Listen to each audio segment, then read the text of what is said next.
জয় যিশু জীবন্ত ঈশ্বরের বাক্য। এই পৃথিবী থেকে সর্বশ্রেষ্ঠ যে ভালোবাসা আমরা পেতে পারি তা হলো আমাদের মায়ের ভালোবাসা।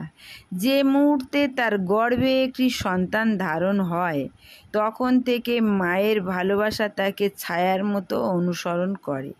শিশুটিকে তিনি প্রসব করেন, তারপর তিনি তার লালন পালন করেন, আর তিনি ভাবেন যে সন্তানকে যথাযথভাবে বড় করা যায় তাদের উদ্দেশ্য। কিন্তু যিশুর ভালোবাসা মায়ের ভালোবাসার চেয়ে বহু বহু গুণে বেশি। আর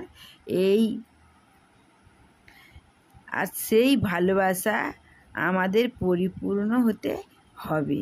সেই ভালোবাসায় আমাদের সান্ত্বনা খুঁজে পেতে হবে। বাইবেলে মার্থার মতো আমরাও যদি আচরণ করি, আত্মিক বিষয়গুলির মধ্যে ডুবে থাকি, আমাদের শুধু মনের ও দেহের ক্ষতি হয়। মার্থা তখন অতিথিসে বহু কাজ নিয়ে খুবই ব্যস্ত। তিনি এসে বললেন, প্রভু, আমি যে আমার কোনো সব কাজ কর্মের ভার আগে দেয় একার ও উপরের দিকে তাকিয়ে ব্যাপারটা কি?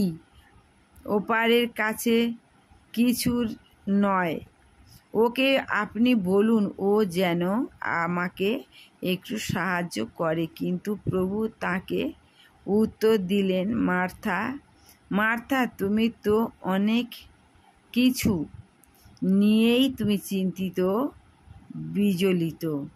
প্রিয় ভাই বোন, এই বাক্যটা তোমরা শুনে নেবে, কিন্তু এই বাক্যটা কত সুন্দর, তাই তোমরা একটা সাবস্ক্রাইবার দিও অবশ্যই শুনে।